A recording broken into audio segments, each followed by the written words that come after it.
We're back. It's episode 9, but it's week 8. I think it's week 8. I'm Jake, that's Paul. We're here, and we got to talk to you about the fucking events that went down. Paul, what do you think? What do I think? I mean, it was an excellent night of fights. There's everything. It's the sports radio night of fights, where everyone can get just kind of armchair quarterback their way through 3 title fights. There's not a ton of analysis to do in any of the headlines. Do we want to look back at our picks and Maybe brag about how we did? We might as well. I mean, they were, okay, do you want to talk about that disqualification hate right away? No, I want to talk about how well we did. All right.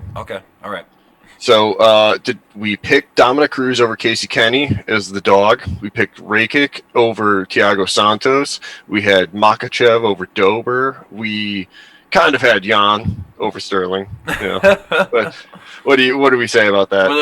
Obviously Nunes, but we were wrong about the over. I mean, 2 minutes in? Yeah. Who predicts that? But we did pick Jan. We had Jan. Yeah, we did. It was heavy. Went heavy. Yeah, it was a good power. It was pretty good. It was a pretty good parlay. Yeah. But yeah, do you want to start from the bottom or the top?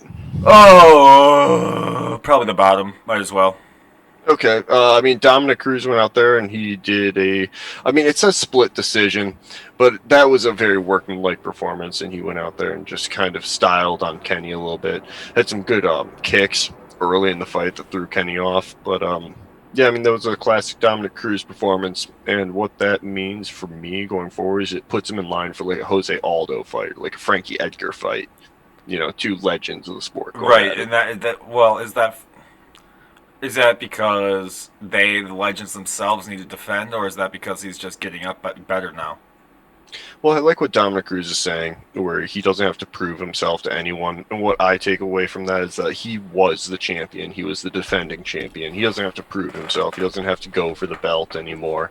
But what he can do is he can go after other champions. He can go after Frankie. He can go after Aldo, and he can cement his legacy as the greatest bantamweight of all time. Okay, well, I mean, he did beat TJ Dillashaw.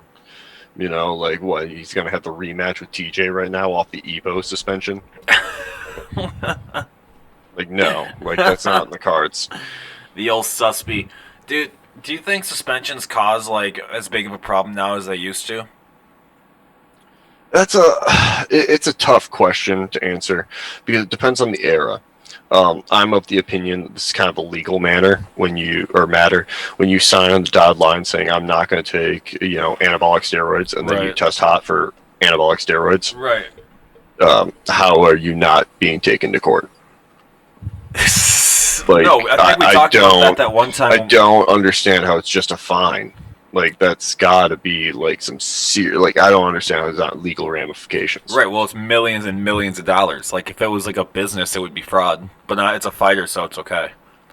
Yeah, they're all independent contractors, I guess. Remember that business Theranos with Elizabeth Holm? Yeah, but let's stick to the fighters right now, where it's just they're independent contractors that have to wear Venom next month. Literally on the next pay-per-view, they all have to wear Venom kits. I don't even know what that means. A Venom kit? Venom fightwear. Oh. Well, they lost well, they didn't lose it. They just cut the Reebok deal, and they're now going to Venom, which is a kickboxing brand. Oh, you were sending me that picture, and it's how it started, how it's going, and it started with all the ads all over the fighters' pants, and then now it's all the ads all over the octagon. How do the fighters get their money back, dude? Because it's honestly it's funneling straight to the UFC, and they're commissioning it down like the NFL does now. They're controlling it again. Well, that's the thing. So there is a rumor that the Venom gear is going to allow each fighter 2 to 3 sponsors. So I did see that. I don't know if that's a total rumor, but it's really, the UFC values its brand over any fighter.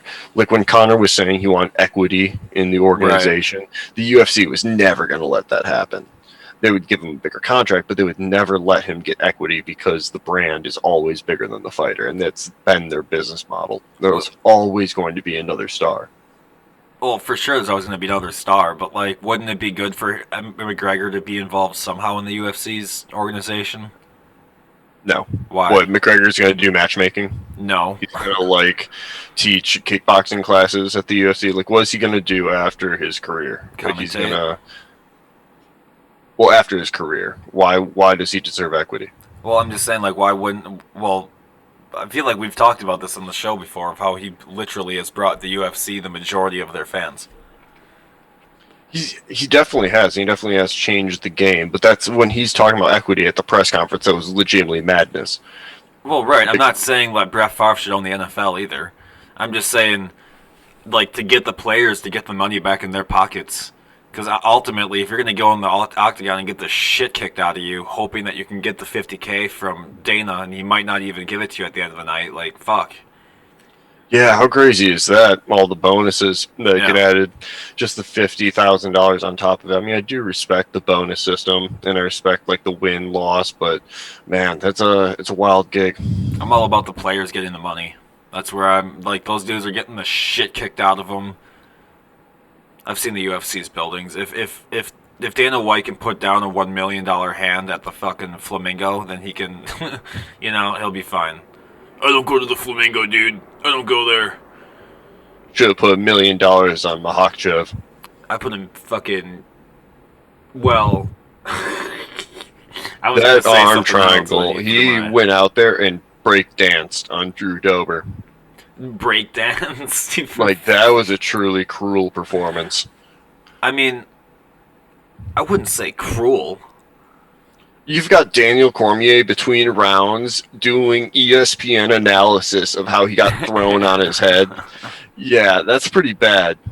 Like usually you get the highlights. I was like, oh, that's a good jab. Oh, that's a good, leg kick. And you literally got Daniel Cormier. It's like, this is how he threw him on his head. Yeah, you're right. You're right. This is how he fucking fractured his his vertebrae right here. Check this out and crush.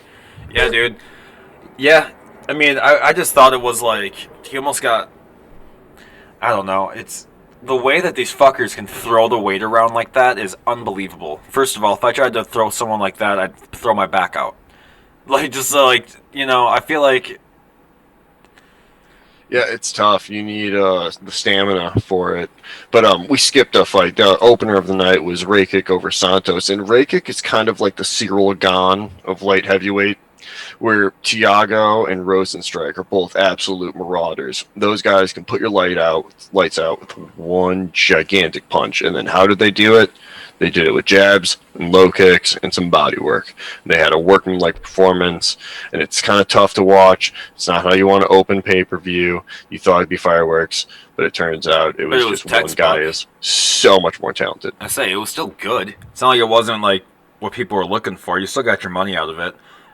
Question of the night: was the pay-per-view worth the money? Not that fight. No, the entire event. Yes. Yeah, the entire event. But that, what I mean? Like, when you open a pay-per-view, you want fireworks. Yeah, absolutely. And that's not what we got. Right. I mean, you can only predict so much. If you're the UFC making these fights, you're the matchmaker. You aren't going to be like, wow, I don't know. I mean, someone's got to do. You're going to let Glover Teixeira get the next title fight? Well, it's almost like what I'm trying to say is that it's almost like when the first comedian comes out and they just got to get that shit out of the way. The first guy always takes the blunt. It sucks to come out first because you got to break everyone in. Like, I feel like the first fight is the first fight. The first joke is the first joke. You just got to get past it, and just it is what it is. It's almost like the first season of The Office. It's just not that great. You got to get to season 2 for it to start getting good. You know what I mean? Oh yeah, first season Game of Thrones. I get it. You know what I mean? It takes a little too long. You're like, okay, but why is everyone getting their head cut off? Like, it's just, yeah, you got to just get by all your favorite people dying immediately, and then you're cool with it. Right. But yeah. So let's get to the first title fight. We had Peter Yan losing by disqualification. By DQ like a motherfucker. Oh my god, that was the dumbest shit I've ever seen in my fucking life, dude. I've got respect to his corner for taking the blame. Like, we all know that Peter did it on purpose, but for his corner to say like, nah, we told him to do it, that's hilarious. Like, those guys are savages for taking the blame for absolutely no reason. They might have been like, fucking just. No. You think the champion of the division doesn't know the rules? No, of course he knows the rules. Of course he knows the rules. I'm just saying that, like, the corner might have actually said something like, fucking get him! And then he was like, alright, nigga. And then just fucking pop! Yeah, what if his corner said rip his eyeball out? I mean, then he would go Poke Mike him in the Tyson. eyes. Yeah, then he'd bite his eye out. I don't know, Mike Tyson style. Yeah, bite his ear. His corner's like, bite his ear. And Pater just... No, you're right. Like, it's always on it's always the end of the day. It's always on the athlete. At the end of the day, no matter what sport it's in, you were the one that did it. You know, I mean, you did it. The one thing, and if this was a perfect world, like if I'm king of the world, what I would do is I would strip Jan and have nobody hold the belt. Nobody gets the belt. We go to the judge's scorecard. It goes 2-1. Jan. Everybody loses. Why not? Yeah. Seems fair. That's how I feel, because I don't like this whole Aljamain Sterling is the champion. He goes on Ariel Helwani's podcast. He's like, nobody knows what it's like to get knocked out in the ring. I'm like, I don't know, man. I think a lot of people know what that's like. A shitload of people know what it's like to get knocked out in the ring. What the fuck are you talking about? It's like, I don't know. I think a lot of people. It's like you're the only person to get awarded with a belt afterwards. Well, the fucking, for people who didn't see it, this dude was like, it's center octagon, maybe offset by a little bit. He's got his knee on the ground. Rewind about a minute. How many times did he get thrown on his head by Jan? How many times did he get dropped? He got for sure. For sure. No, it's Aljamain came in like a man on fire for 2 minutes, which was like insanity. I don't know how he does that, level of volume, which is why I think in the rematch, I don't think Sterling is going to have a chance, because if he thinks that he's just going to lower his volume and extend his cardio, Jan's going to get him. Jan's just going to get him faster. Yeah. So it's there was people who didn't see it, he had his knee on the ground. He like basically had his head down too, like looking at the ground with his knee, and his arms were like kind of grasping the ground. And then Jan comes up and just fucking sends a knee into his goddamn face, and it was crazy. It was crazy. I've never seen some shit like that before, ever. That was crazy. What I do think of all of this, the doctor and/or the referee have to take control of the situation. Like, I forget who said it. I was reading it somewhere. But if you're going to trust the referee to call a fight with a legal strike, it was Anthony Smith. Anthony Smith was saying it, Lionheart. And he's like, if you trust the referee to call a fight after a legal strike, you have to allow the referee to call the fight after an illegal strike. For sure. Right? Like, if he gets head kicked while standing and you call the fight, how is that different? I don't know. Yeah, so for them for the ref and the doctor to just look at each other and do this Three Stooges kind of is he okay? Oh, well, let's ask him. Oh, he's lying on the ground. Like, if Tom Brady got sacked during the Super Bowl, which I would have loved to see, if he got hit, no, my gosh. No, I have to stop myself. But no, if you saw any NFL quarterback get absolutely taken out cold, they cut to commercial. They don't show that quarterback writhing in pain on the ground for 5 minutes. No, they do not. Like, hey, are you ready to go, champ? You ready to fight for this belt? Hey, I know that you just Super Bowl broke a rib, but hey, could you get back up? You set? Yeah. You set? Yeah, you've got Aljo staring up at the lights, just wondering what just happened. The birds in front of his eyes, and yeah, for sure, fucking for sure. Like, if we're going to trust the ref to call fights during legal, legitimate strikes, we have to trust them to call the fight at illegal strikes. Especially we can't just keep going to these fighters like Anthony Smith and Aljamain and being like, hey, what's going on, bud? You think you can do it? Count these fingers. What do we got here? What do we got? Like, no. Call the fight. Like, he just got kneed in the fucking face. 100% illegally. Like, he wasn't expecting it. Like, there's a difference between being ready to get hit and just... like, legally having your knee on the ground, breathing it out, and then get a flying knee to the face. Like, Jesus Christ. Well, also, do you not think, like, okay, so let's say this whole thing falls apart, right? And Dana's like, Aljamain was standing, that was a ridiculous DQ. You think a public dispute with Dana White would not go well? It would be the best thing to ever happen to your career if you were holding the belt while also publicly disputing with the president. Right. Like, that would be that's like Colby Covington levels of success. Like, that's... Yeah, well, no, it's attention drawing as a motherfucker. super attention drawing. You'd be on every TV show.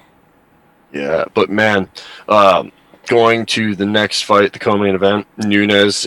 Talk about breakdancing on a Dude, fighter. yeah.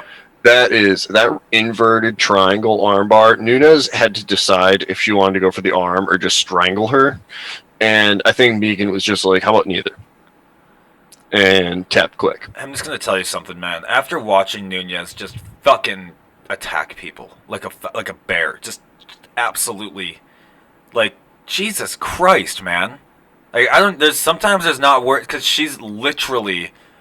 I've never seen a human being do that, let alone her. Like, just get out on the fucking octagon and just. It's like she has like this inner demon that fucking comes out when it's time to fight, man. And like she's got like this unlimited amount of stamina. She's got an insane instinct for battle. She's good, dude. Like, She's just fucking good. Legitimately terrible. I mean, Megan got hit once, and you see her eyes open up, get wide, and like, it's just like, shit. Oh no. Yeah, should have Oh no. This fight. And you saw it with Misha Tate. You saw it with Ronda. Mm-hmm. You've seen it with everyone except Valentina. Ronda was I think Ronda was really caught off guard. Yeah, I mean I don't think she was ready. Nunes is special, but flash forward. We've got Juliana Pena cutting the greatest promo of all time against Amanda Nunes. Yeah. And if you really think about like what she wanted, that's excellent. She wants Mother's Day. That's in 6 weeks. At 135, Nunes has to cut the weight after a fight camp and do it on Mother's Day. Like, you're going to get her a little drained, and Pena's going to bring the fight. Like, that's the match. What's the deal with Mother's Day? Why Mother's Day? Just pay-per-view? They're both mothers. Yeah, so just because it's just their own personal thing? Headline it. Okay. They headline it. I mean, that would be a dope fucking Mother's Day fight. I mean, think two about moms duke it out. Every guy can ignore their mother that day. We can all just sit down and watch the UFC instead of doing the proper thing, like helping our parents out. It's gonna be great. That's the thing. The storyline's been like Nunes has beaten all the champs, right? Like, she beat Ronda, she beat Misha, she beat Jermaine. She's beaten all the champs. So, well, the only champ she hasn't beaten is the Ultimate Fighting Champion, Juliana Pena. Tough, a 16, I believe. So she's got to beat the Ultimate Fighting Champion, Juliana Pena. Well, I think it's the only trophy she doesn't have on her mantle. I think it's going to happen. I don't think it's. I have yet to see any reason. I think she does. I think she gets it, but I like it. I like the storyline. It's a good fight. Oh, it's a beautiful fight. It's a beautiful matchup. Here's it's the thing. The Packers Pena was 7-0. Like, when Pena was 7-0, Nunes was getting thrown on her head by Kat Zingano. Yeah. And it's not like the thing is obviously they're vastly different fighters. But Pena's improving just as fast as Nunes is improving. And if she can dog it out with Nunes, I think Nunes gets tired. I think Nunes doesn't like that bantamweight cut. I think it's a hard cut. If you force her to do it in 6 weeks, you push her into 6 weeks. She just fought at 145. I mean, I'm sure she's in good shape. I'm sure she's in camp. I'm sure she wins this fight. But, man, those are a lot of circumstances. They are, but I don't know, man. I've seen Nunes do some crazy shit, and I'm not convinced that dropping some weight's going to be the game breaker for her. That bitch can fucking throw down, man. Yeah, she can, but she can also get exhausted, and we can watch the tape and see her be exhausted in the Valentina fight. How long ago was the Valentina fight, though? Come on. Well, yeah, exactly, and I understand, but these are things that happened before. So to say that I'm crazy, I'm taking crazy pills. I'm not saying you're crazy, but Nunes does have the stamina of a fucking racehorse these days. I mean, she literally lasts rounds, dude.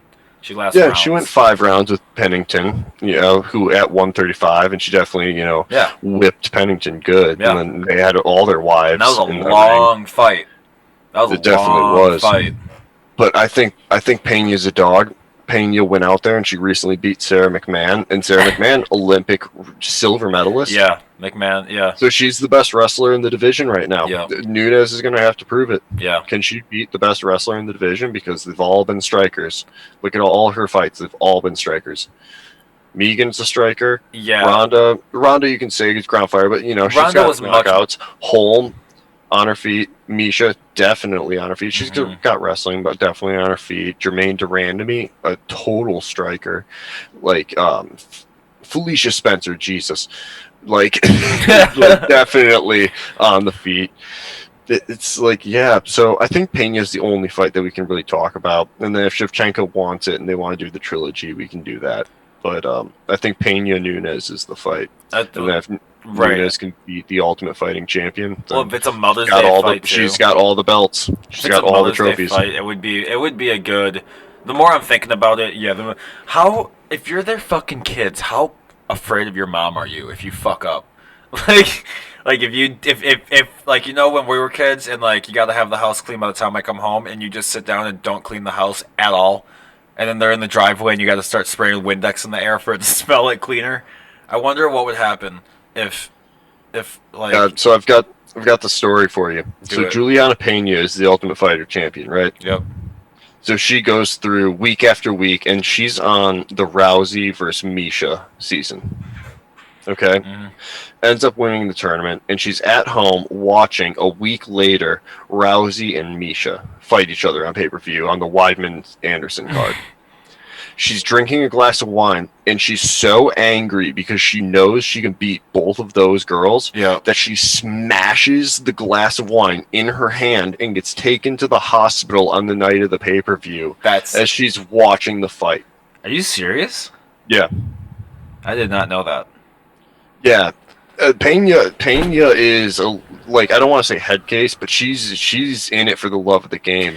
Well, dude, like she's all in. And to be like that type of personality, to fucking want to win so bad that you crush a wine glass in your hand, like, I mean, not that I compete anymore, but like, I mean, you still get it sometimes when you go to the gym, like.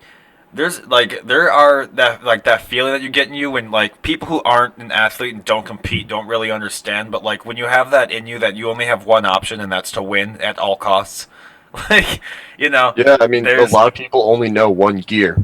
Yeah. And you got to think Pena's seen Ronda train. She's seen Misha train for the past 12 weeks over the course of the show. Of course. And she knows that she can compete with those girls. And she's just at home and needs to get stitches that night. Yeah, dude. And now she can't punch a bag for a little bit. Like, Jesus. It's an epic story. Dude, how's your heavy bag? How is that? It's going well. Is it loosening up? Yes, absolutely. I definitely do have a little bit of a bruise on my knuckle here. A little bit, yeah, I can see it. A little bit. Yeah. But we're good.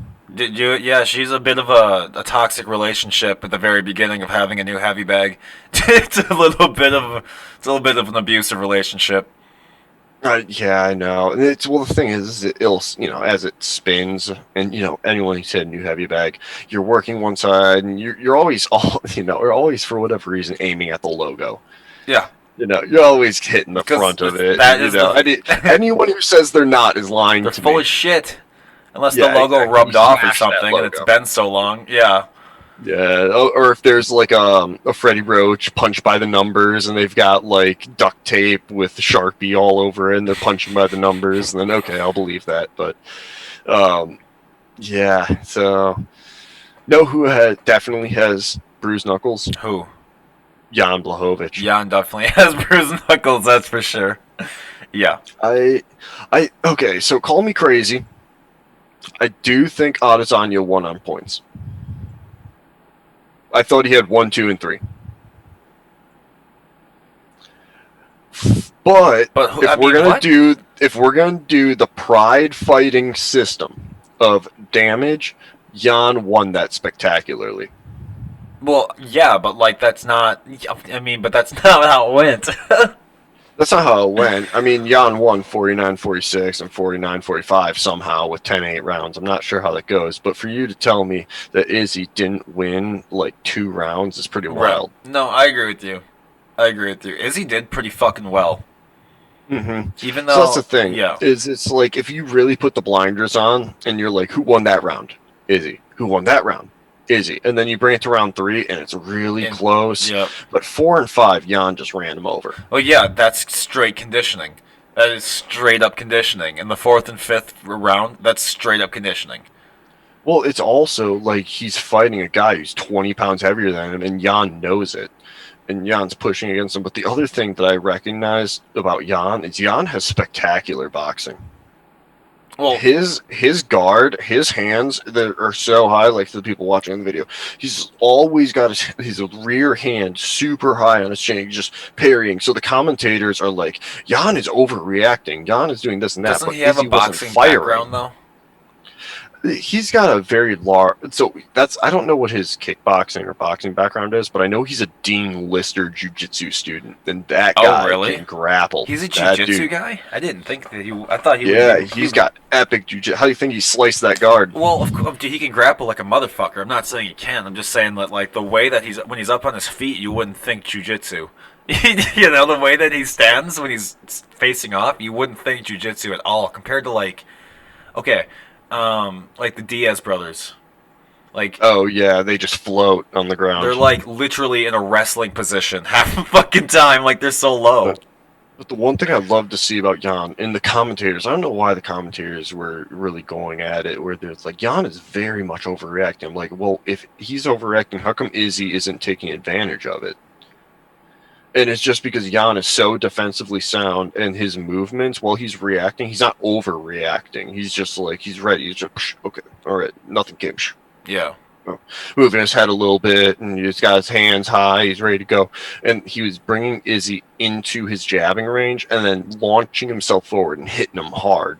Yeah. And it's kind of like I think what happened in the true storyline is it's like the Yoel fight, where Yoel hit him hard in the first, and Izzy had to take the gas off and then just throw leg kicks and take kind of a Right. slow, methodical approach.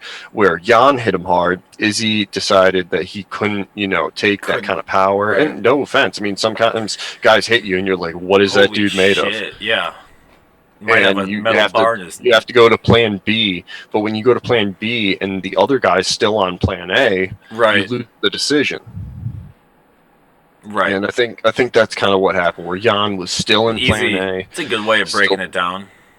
Yeah, and Izzy just couldn't style on him in the stand-up. He just couldn't do it. And Jan said it on Ariel's podcast. What are we plugging Ariel's podcast here? But Jan said it where Izzy was stronger than he thought, but also slower than he thought. Where when he was planning the fight and breaking it down during his training camp, he thought Izzy would be way faster, and he wasn't. But he was also stronger. Like his kicks hurt, but he could also keep him in range. I get you. Well, fuck. Can you imagine being? First of all, like, what does it feel like? Because I've never been like in an actual fight or anything like that. When someone just fucking unloads a kick into you, what is that? What does that fucking feel like?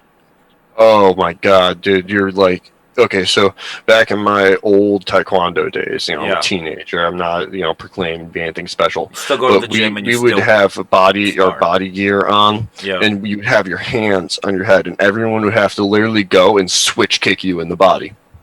And they weren't trying to like separate your kidneys or like knock your left kidney to your right kidney or anything. But I remember just going through those. So I've remember playing football too, So and they were called like stand there and get hamburger kicked in drills. the chest, basically. Yeah, you just get kicked in the chest, and then you'd be exhausted, and everyone on the team would just kick you in the chest, and you'd just be like, you just could not go forward. But I remember doing football, and there'd be hamburger drills where you guys just run in a circle and launch into each other. Oh yeah. So it's yeah, I mean every sport has some sort of ridiculous deleterious effect practice. But man, to get kicked repeatedly, it's so hard. No, that's like I There's have a so joke much. about it. Like, imagine that your career, every day you wake up and you're training because someone's gonna beat the fucking shit out of you, and you have a date that's gonna happen.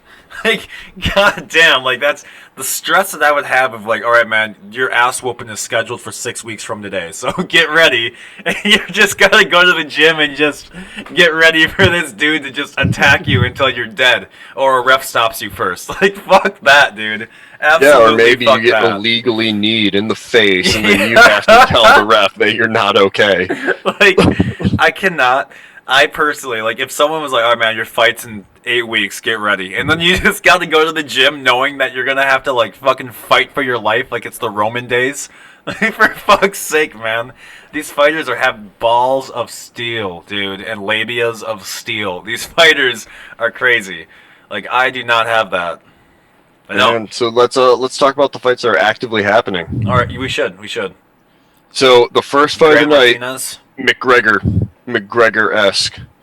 We got Matthew Selmsberger with the 16-second knockout with a one-punch KO. That was so epic at the beginning of the night tonight. Just a quick jab to the mouth, just to the jaw, real quick. Just good night. That dude stiffened up like someone stuck a fucking pencil up his asshole. That dude stiffened up quick.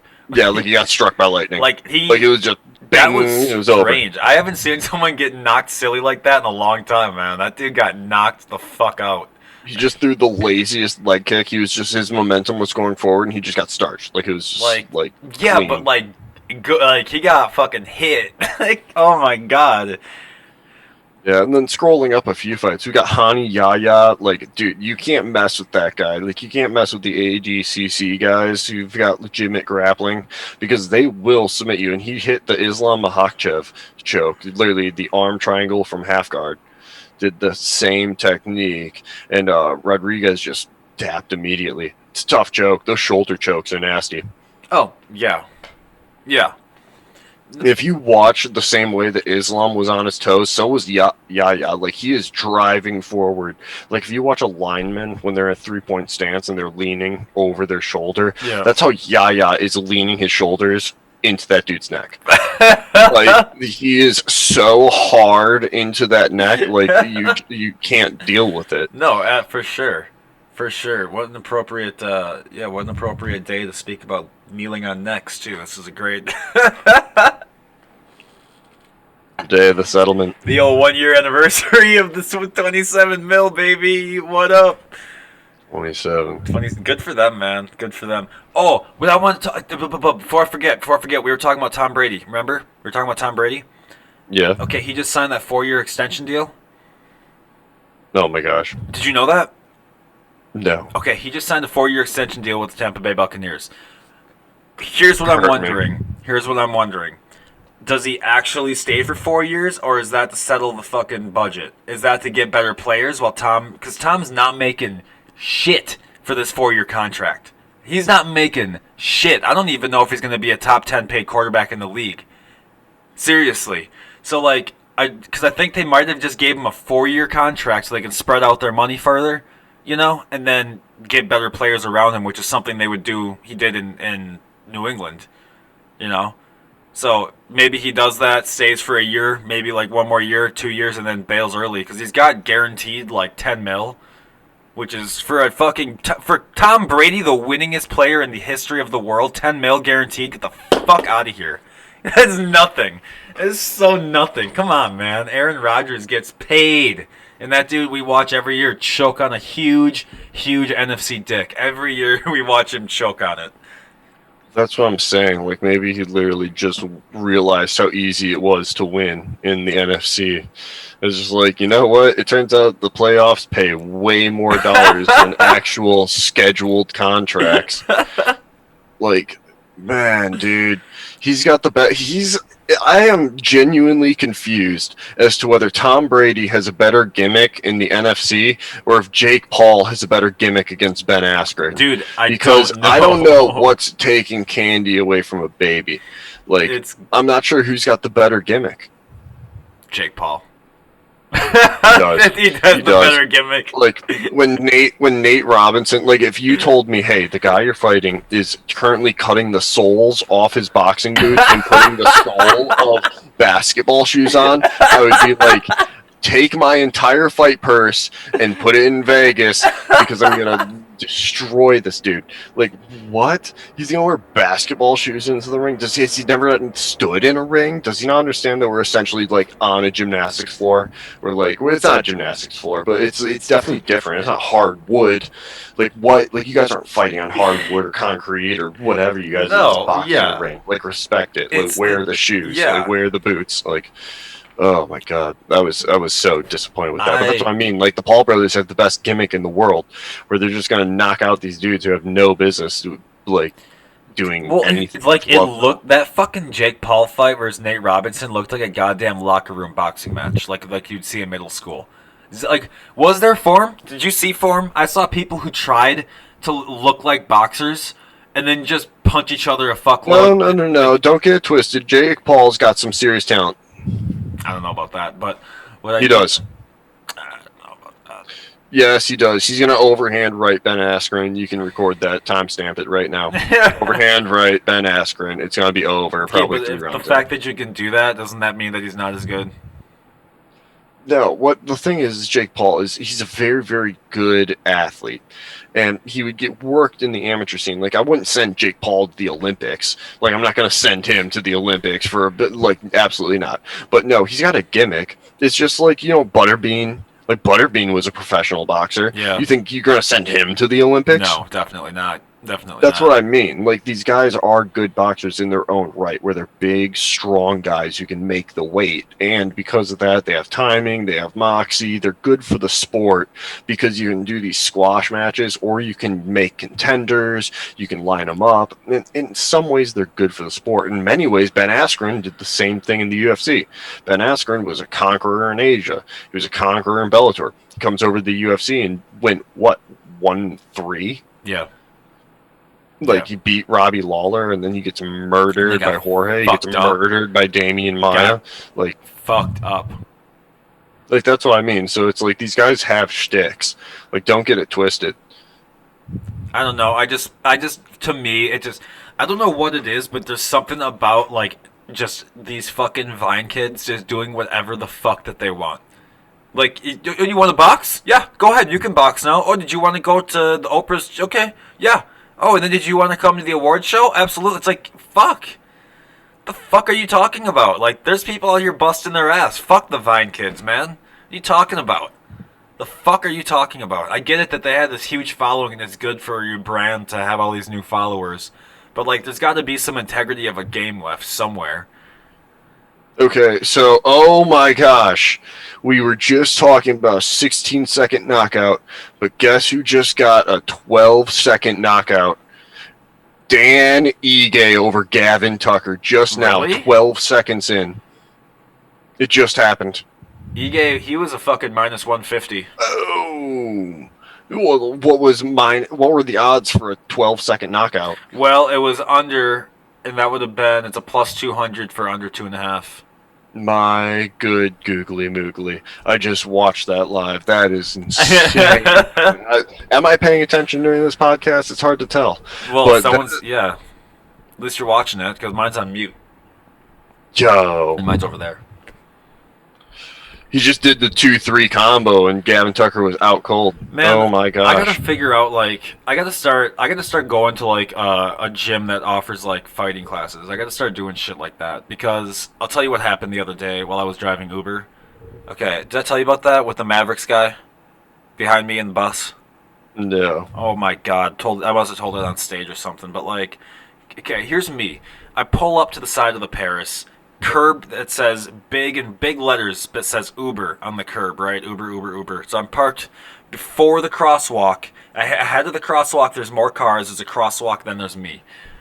Maverick Helicopters, a business in town, drive their bus up behind my car, right? Too close to now they need to either back up to leave or I have to now move. I don't have my person yet, so I'm not moving. Person rolls down his window, yells, "Hey man, get the fuck out the way!" Like that to me. Like, but he pulled up behind me, remember? Like, there's room. You could go through the through lane to get past me, but he pulls up behind me and then wants me to move now. And I'm like, I've got to pick up my I got to pick him up.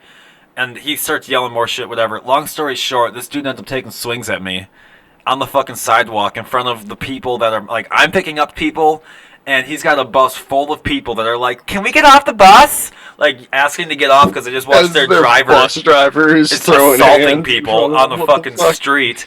Yeah. So, like, and he's like recording me, and I'm like, "You pulled up behind me, dude." Like, if I go forward, I'm gonna get yelled at by that cop. If I go forward, if I go straight, I'm gonna have to go all the way around the block to come back. It's gonna take 5 minutes. My person's right here. I'm not. Fuck you. I'm not moving. Wait. You pulled up behind me. He goes inside to get security. Security tells him the same thing I told him. This is an Uber spot. You're gonna have to go somewhere else, asshole. And so I'm up on the sidewalk, like, talking to his passengers because they're like, "Can you open the door?" I'm like, "I don't know how to open the door. There's no door handle on a bus. It's like those thin, like how they like close, you know, like I don't know how to open those. And so he comes out and he must have thought that I was about to like hop on his rig or something. He starts swinging, and yeah, that was the closest I've ever been to just knocking someone out. But I was like, wait, this guy might have a gun. I better not, because Vegas has been creepy lately. Yeah, you definitely don't want. Or not only that, but what if his friends are crazy enough? Like that's what I always thought about. Like you never really want to get into street fights because you never know how crazy the Well, you friends don't know are. if they got a knife on them.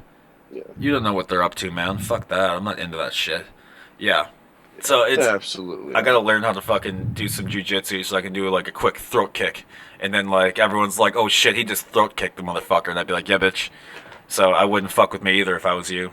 And then I'd You pull could out my get gun if more than two people came at me because I'd be afraid. you could get an acting role in the next, Apollo Creed movie. The next Hardee's commercial again for the third time. That could be Sounds it. great. I'd like to be in the background eating a burger and laughing with someone across the table from me. That'd be fantastic. Holla. Those were fun recording days, man. Getting shot for like a commercial. It's really fun, man. You just sit there all day and you eat food and drink water and you get paid, and that's good shit. Oh my gosh. But Actually, yeah, I mean we've got later we've got Leon Edwards versus Bilal Muhammad. I think Leon probably knocks him out. Bilal, he's I don't know how I feel about these guys who are year round. These guys who are like, yeah, I'm ready year round. I'm always on weight. I'm always ready to go. But it's like, I don't think that's how you do it. I think what you do is you're like always floating 10, 15 pounds, and then you get into wicked shape. And you're at that weight for half a second, and then you're ready to go. so Leon's But at a yeah, minus 290, and the over under is 4.5. I would probably pick the under as a I would wild man. That's definitely a pick wild the pick. under. I would definitely A pick the wild under. pick. I'm picking the under just because it makes sense. Like 4.5 rounds is a lot longer than people think it is. Well, yeah, I mean, the last 2.5 minutes, we all know the script of the fight by then. Yeah. But I think Leon in the clinch is a demon. Like that guy in the clinch, he throws an elbow, and I wouldn't be surprised if that's a big one. Where they get into the clinch and they lean forward, and Leon throws a hard rear elbow, and Bilal just doesn't see it. And we've seen Bilal lose, and he's gotten knocked out against Vicente Luque. And if he got knocked out against Vicente, oh man, I hope he's improved a lot. Yeah. Yeah, I mean, well, if you put a bet, if you were to bet on Bilal, first of all, he's a plus 230. If you were to put a bet on Bilal, what are the odds that that bet's going to come through for you? Like 20%, Maybe, 10%, maybe. 15. We'll go with 15%. Yeah, I wouldn't do it. It's not a good. It's not a good. It's not a good bet. It's not a good bet. No. Well, looking forward to next week, we've got Derek Brunson versus Kevin Holland. And Kevin Holland, man, he's got a chance to launch himself into superstardom. That's here in Vegas. Yeah, I mean, he just recently knocked out Jacare from his back. That was epic. I mean, if he can knock out Brunson and then call out the champ, I mean, Izzy might have no, reason but, have to About engage to go that. fight him, right? But then wouldn't Izzy just whoop his ass? Wouldn't Izzy pretty Maybe. easily whoop Holland's ass? I'm pretty sure. Kevin's tall. He's a big dude and he's fast. Yeah, but maybe. I don't know. I don't know if I just think Izzy would still have his number. And he should be the favorite, But that's what I'm talking about. Is man, you see these guys who are young and hungry and knocking dudes off their back, like Kevin Holland. You're like, wow, dude's got some stopping power. Damn, that's quite a few fights next weekend. Holy shite. We've got like lined up for days, man. Yeah, but skip all that and go to the next week. Okay. Steve Biopic versus Francis Ngannou 2. Yeah. That's gonna be for all. That might as well be called Godzilla versus King Kong. It's the new release. It's in theaters. It's right there. You pay it early. You pay the UFC $7. You get Godzilla Kong early. That's on the 27th. Man, that is going to be an insane fight. So I don't know. The last time that they fought, the last time they schooled him. Yeah. So, do you think it's going to go any different this time? I mean, Stipe just beat an Olympic wrestler twice. Yeah, I think Stipe's still got it. That's the thing is I think Stipe's got it, but the problem I don't like Stipe getting leaner, and Francis will always be 265 pounds. Like I don't know, it's a lot of weight. It's the same reason we picked against Izzy. That weight difference. Yeah. It's like the guy can Yeah. be the best, but that weight difference is It's a insane. lot. I think It's a Francis has grown a lot. I think Francis has also gotten a lot of special attention that we're not talking about or seeing behind the scenes. Like, we've got Teddy Atlas talking about my friend Francis Ngannou. You're like, wait, hold up. Mike Tyson's coach is saying your friend Francis Ngannou. Like, what did I miss? Like, hold up. Where's the tape? Like, can I see this? Can I see the training sessions? Well, I mean, if you've got fucking Mike Tyson's coach on your side, you've obviously done something right. Right. I mean, he's not fucking helping you because you're a shitty fucking fighter. That's, goddamn. Well, you've got Teddy Atlas on the East Coast of the United States interviewing Max Holloway while Kelvin Cater is right there. Right. Like, hold up. But, it's just disrespect. The co-main event, that's what I really want to see. I really want to see if Ortega can do it. He's tall, he forces scrambles, and we haven't seen Volkanovski do it because Holloway forces guys into boxing. It's a boxing tempo, but if you've seen any fight that Ortega's won, that dude puts a frenetic pace on guys, and I really want to see if Volkanovski can handle it, or if he goes to the grappling, Ortega's going to lock him up like an anaconda. Well, Ortega's fucking classic. Number one, he's just a fucking classic UFC name in the first place. His jiu-jitsu's so legit. His striking is so legit. He could be the truth, man. He went out there and styled on Korean Zombie. He could be the truth, man. He could be the truth at featherweight. Like one of the most hippie things I've ever heard a friend tell me in a while. But and then we've got Tyron Woodley fighting for his legacy against Vicente Luque. Like, he has to win that fight. He's at a plus 210. That's what I mean. He has to win the fight, or else we're all going to forget about him being champion. Or he's done. Done. Like, out of the UFC, done. Probably done. Dude, he's gotten thrashed in his last fights. If he loses this match, he's not going to... Usman, he got thrashed against Burns, thrashed against Colby. Oy. Yeah, if he loses this match, he's going to fucking Bellator. He's going to Bellator, man. Fuck. Speaking of Bellator, we have Sugar Sean O'Malley versus Thomas Almeida. Yep.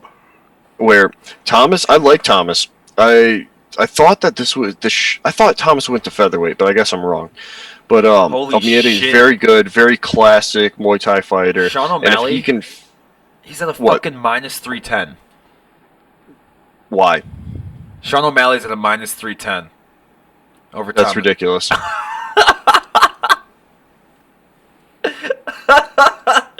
Like, it doesn't even make any sense.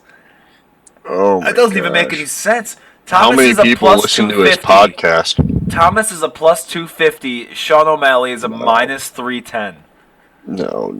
It does not make any sense. No. Thomas Almeida.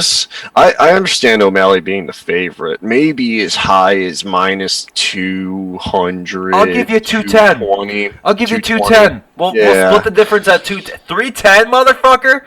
No. Who's fighting? What the fuck? Who's fighting? Are we going to forget about the guy that flying kneed Brad Pickett? No, we're not. Are we going to forget about Thomas Almeida, the same guy who literally just 1-2'd the face off everybody at bantamweight? Like, apparently, it wasn't until Cody Garbrandt was like, he has a career full of cab drivers, and then knocks out Thomas Almeida, and he's like, man, maybe he does have a career full of cab drivers. Like, it's tough, man. But I want to see this. So let me see Thomas Almeida's record real quick, because I know he's got some return fights that he's won. Okay, that's just kidding. I guess his career is not looking as steady as I thought. He definitely got knocked out by Rob Font, lost to Jonathan Martinez, and lost to Jimmy Rivera. No disrespect to Jimmy Rivera. No, that's a lot of losses, so that's quite a few L's. Okay, so this is from 2017. It was to Jimmy Rivera. No disrespect, Jimmy Rivera was a savage. 2018, Rob Font. Rob Font's like top 5 in the division right now. And then Jonathan Martinez in 2020 of October by decision. Oh, at featherweight. So that's not bad. And Jonathan Martinez was a contender series guy, so they definitely set him up. But I don't know. There's something's wrong with O'Malley. I don't trust him. You don't trust O'Malley? No, You think he's I gonna don't fucking? trust him. His career trajectory's all off. Think he's gonna Aaron Rodgers the ending here? Not even Aaron Rodgers. We're talking like Melvin Gordon type stuff. Like we're not even. I don't know. No. We're talking Robert Griffin mean. III. That's the better analogy. That's Where there's mean. just so That's much, hype and so much pressure behind him, and then just a few leg injuries, and it's just all over. Oh, RG3, you poor motherfucker, man. That dude, I honestly feel for him. He's like the Derrick Rose of the NFL. Like, so much promising, but just can't keep that fucking knee together to save his life, man. Hey, buddy. Oh. Hey, Salem. Hey. Salem the kitty came to say hi, everyone. Yeah, it's Salem. right here. Hey. Just came up. Yeah. But Tried to step on yeah, the man. laptop. See y'all. We've got some very interesting fights coming up, and I can't believe the ABC is doing another fight with the UFC. They did the Holloway Cater fight, and that was an interesting one, but they're doing it again for Darren Till versus Marvin Vettori. And if Vettori wins, that's a good fight against Adesanya. If That's fucking. Kevin Holland wins, that's a good fight against Adesanya. If Whitaker beats Costa the week after, like, remember how a few weeks ago we had like a heavyweight tournament? Oh, yeah. We had Gon versus Rosenstrike, Derek Lewis, Curtis Blades. Now we have the champs, Miocic versus Ngannou. This is happening at middleweight right now. With Till and Vettori, Whitaker and Costa, Brunson, Holland. This is a good matchmaking. No, this is excellent. It's good for the UFC, like to have the level of matchmaking that they've been having. I mean, it's fucking, except for like a couple here and there. It's been almost every match has been nailing it. Yeah, and then guess what? You have a week that you can't put a night of fights on. Guess who's rematching Conor McGregor? Right. Dustin Poirier on a week's notice. We're doing a pay-per-view on a week's notice. Dustin Poirier, Conor McGregor. Like, you put that any weekend of any part of this year, and it sells everything. Oh, yeah. Especially, I feel like if you drop it like Eminem dropped Kamikaze like by surprise, if you just drop the McGregor fight by surprise, like, guys, this Saturday McGregor and Dustin are what? And, yeah, guess what? 4 weeks from now, like, that's like, that's all you need. Like, it's so wild, and you do that on the heels of like Holloway beating Cater. Yeah. You have Ortega and Volkanovski going for it. A lot of pay-per-view if Volkanovski wins, that's a trilogy with Volkanovski. If Ortega wins, it's the rematch with Ortega for the belt. Then Conor is fighting in the backdrop with Poirier. Poirier has a win over Holloway and a win over Conor. Like, and Conor's got a win over Holloway. Like, dude, the web is so tight among all those guys, and it's just fun to watch. Dude, well, the future of the UFC, number one, is it's going to fucking keep just growing and growing and growing. I think the UFC is going to be like NFL huge one day. Like, legitimately, they're going to be huge. Man, people like that shit, dude. People like watching people fight. They just do. It's human nature. I don't know what it is. Well, we just talked about Whitaker and Costa, right? And guess what the next week is? Weili Zhang versus Rose Namajunas. Yep. Oh, headlining a pay-per-view. Yep. And for all the marbles. For all of it. Yep. That's an incredible fight. I don't even want to think about it. It's a good matchup. Well, it's a distance away, man. You got time. You got like a month. I mean, yes, we do. And then after that, I mean, we got, oh my gosh, they've got Cub Swanson versus Giga Chikadze. Oh my gosh. Like, all these fights, these are spectacular. Oh, Dominic Reyes versus Yuri Prochazka. Yeah. Like, It's gonna be a good one. That is the fight, man. Like, for light heavyweight, like, the UFC is so hot right now. Okay, Amanda Nunes versus Shields. Versus who? Shields. Who Shields? Clarissa Shields. Clarissa Shields. Clarissa. Clarissa's got a lot of time. That's on the 18th of April. Do you want to know what the current standings are for the money line? I can tell you right now that's not happening. They can put odds on it. It's not happening. All right. It's a push. They'll never happen. Do you want to know what they put on the money line anyway, just for the fun of it? Minus is 1,200 on Nunez. 2,500 on minus 2,500 on Nunez. Isn't that great? No, it would never happen. It's not Clarissa's got a lot of time. When you say a lot of time, are you talking like a year? Like 4. 4 years? Are you shitting me? She needs it. Like, she's gonna need to win like the PFL, and then she's gonna have to do it again, and then she's gonna need a year in the UFC, and then maybe, just maybe, she could do it. Damn, But you can't rush these people, because that's what happens. If you don't have the experience and you get brought up, you just get destroyed. Well, you're right. You're 100%. You have to be match made. You have to be brought up at the right time. And Clarissa, yes, you will see squash matches. You will see, like, why is Clarissa Shields fighting this girl? But it's to get experience. You got to get time in the cage. Let me ask you this question about, like, recruiting early, right? Like, sports, how they recruit so young now. Mm-hmm. Okay. Like, after living in Grand Forks for a while, and, like, there's been a lot of kids that I've coached, and a lot of them have been recruited to college already, which is pretty sweet. They're, like, 14 years old, and they've already committed to their universities, which is cool. At the same time, I've watched this already happen with the University of Minnesota, when they would recruit kids at, like, 14, and then they'd go through the motions, because they've already got this program with them that they know they're going to, and they just aren't competing as hard and as fast as they should be competing when they're at like 17, 18 years old in their junior, senior year and competing for a fucking scholarship, which is what gets you these players like RG3 and what gets you the players like Derrick Henry and, like, you know, gets you these fucking incredible athletes. And like you didn't see Jonathan Taves fucking skipping shit early when you didn't see him getting recruited at 12. You know? I mean, you're definitely right, but the question is like, what kind of faith do you have in your system, like in your weightlifting program? But you can only have so much control over that. If they're that young, you don't have control over that. You can't have them until they're like 21 years old. Yeah, exactly. But then you see guys like on the Bucks, like Giannis, who come in at like 25 years old, and you just bring him to life. That's what I'm saying. Yeah, so that's what is so?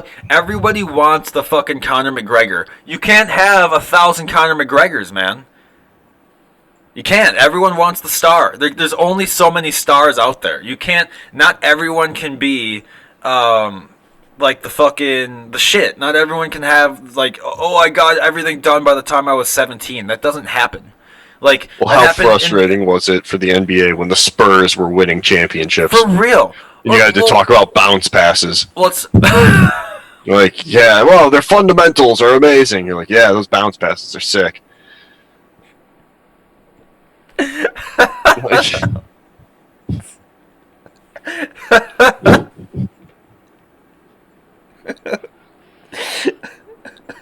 Yeah, that was when the NBA was struggling pretty hard on the struggle bus. You weren't getting a whole lot of viewers back then, dude. Oh man! Oh my god! We need LeBron. We need LeBron quick. Well, like, okay, like for instance, I don't know, you probably, but like the NHL, for instance, when they had Jack Eichel was up for grabs, and he was the NCAA player, right? And like everyone thought that he was gonna match the Canadian top pick, which is what's his name? Connor. Goddamn, what's his last name? I keep saying McGregor, but I know it's not. It's not McGregor. McGregor's the fighter.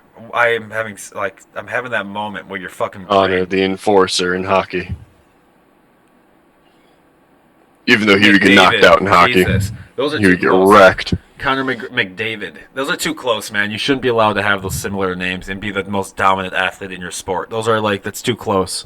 Okay, but Connor McDavid comes in from Canada, and he is absolutely shredding motherfuckers. Absolutely shredding people.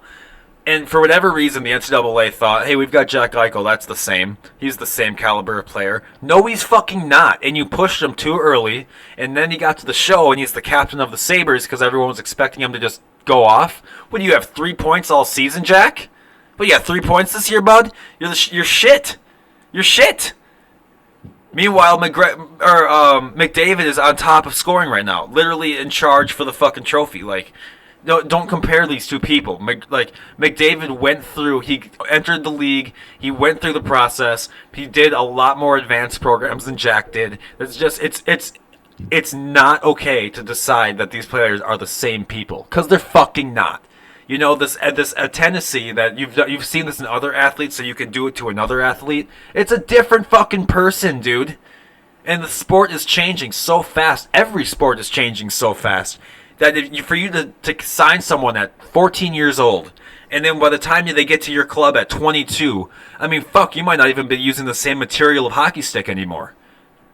Yeah, but then look at soccer though, and you can't argue and say like when the Chicago Fire took Freddie Adu at 15 years old, that Freddie Adu didn't just become an exceptional soccer player. I'm not saying that there aren't examples of what happened. Yeah. Like I did say, like McDavid, he's a gangster, but you can't say that every player is a gangster. You can't keep taking 14-year-olds and signing them. It's also the premise of. Well, it's the common thing to do is to sign kids. The common thing to do is to sign children. It's like, let them have their fucking childhood at the first. Like, imagine being 14 and you've got to pick college or some shit. First of all, fuck that. You don't know what you're doing. You're 14 years old. You don't know what you're doing. You don't.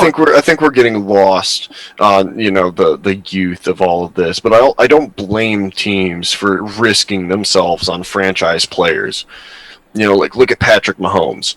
Look at all these guys who are legitimately young in their first few years of league. They're franchise tagged players right now. I don't blame teams for risking it all on youth. Yeah, if you see someone who's standing out like a motherfucker.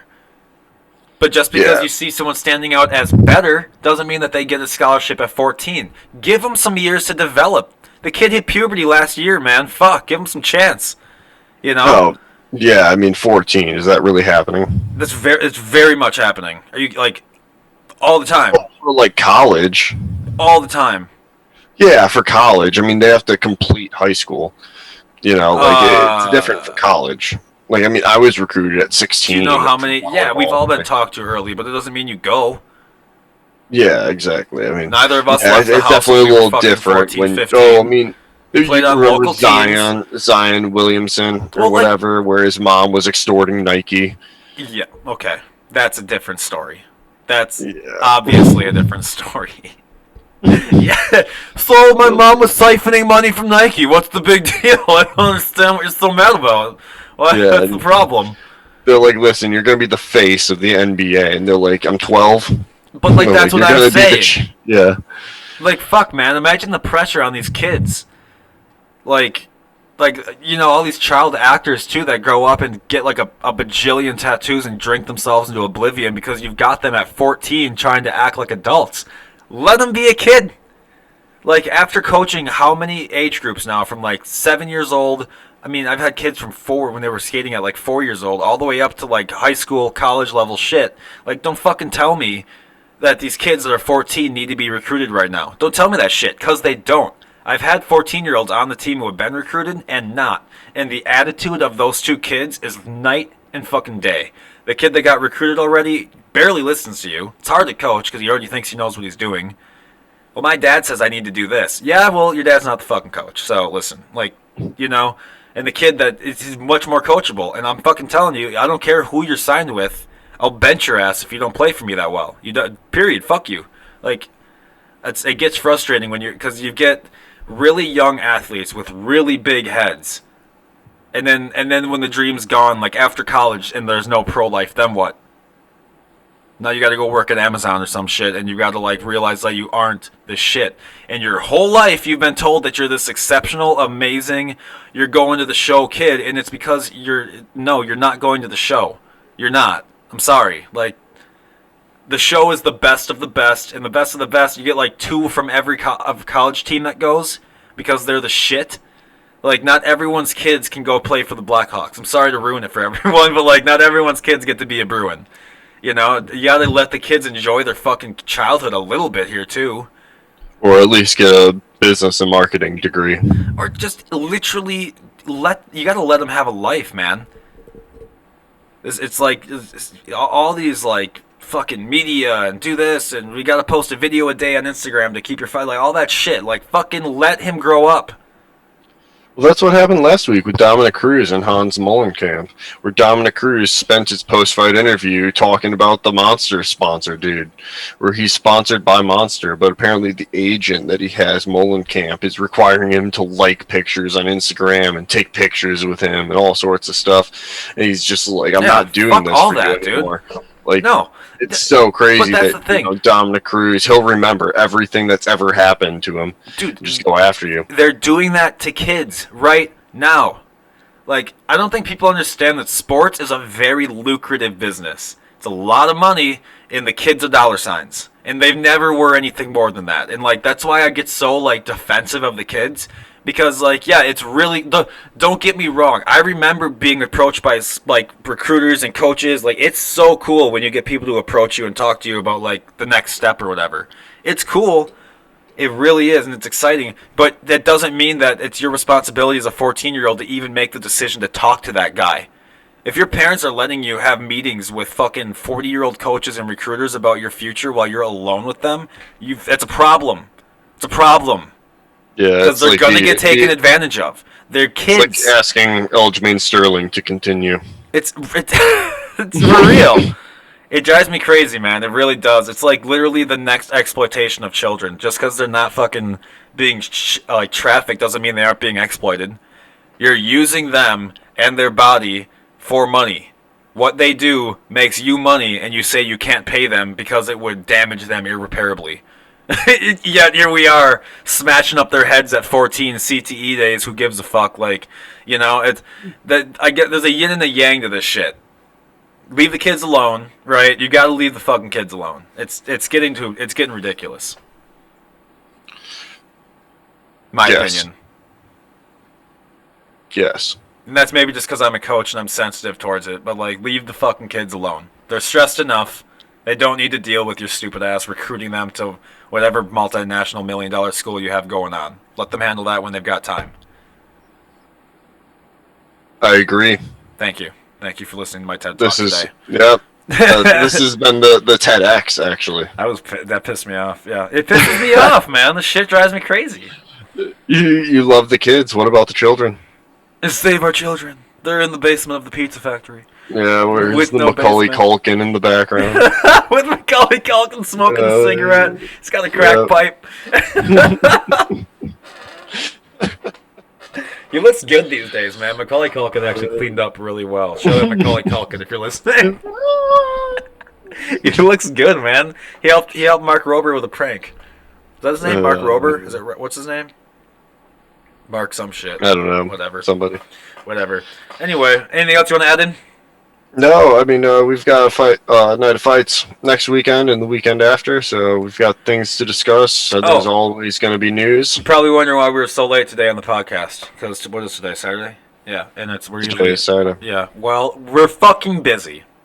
Okay, we have things to do. That was the reason. We got shit going on, and that's what it comes down to. So, and honestly, I didn't even realize that we missed the recording day until it was like Thursday, and I was like, "Fuck, we were supposed to upload a video yesterday." Shit, man.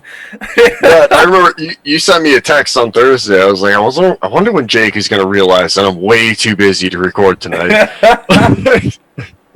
Like, I'm not going to be home, until real late. Well, but I was just telling you I got the microphone back in the mail.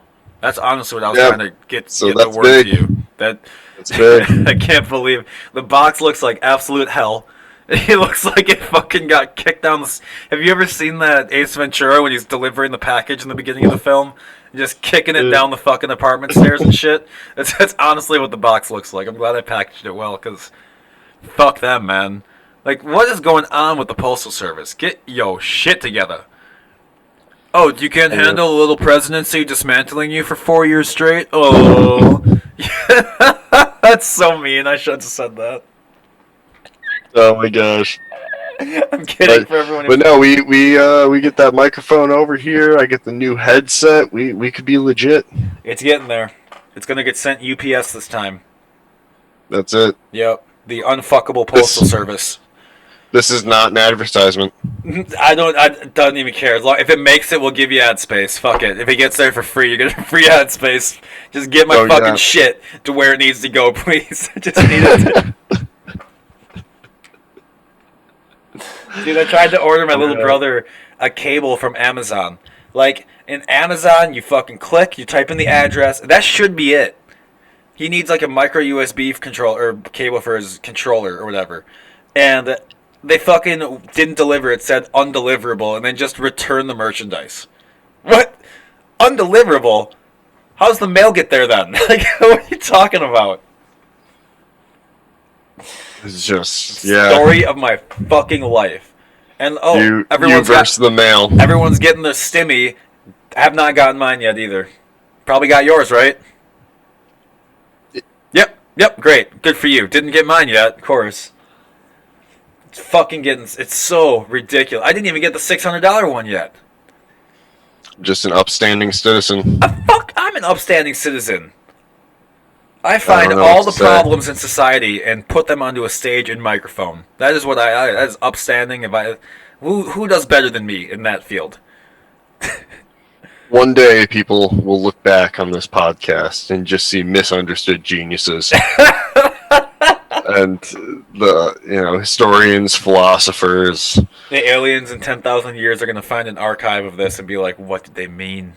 What did they mean? UFC. What does that mean?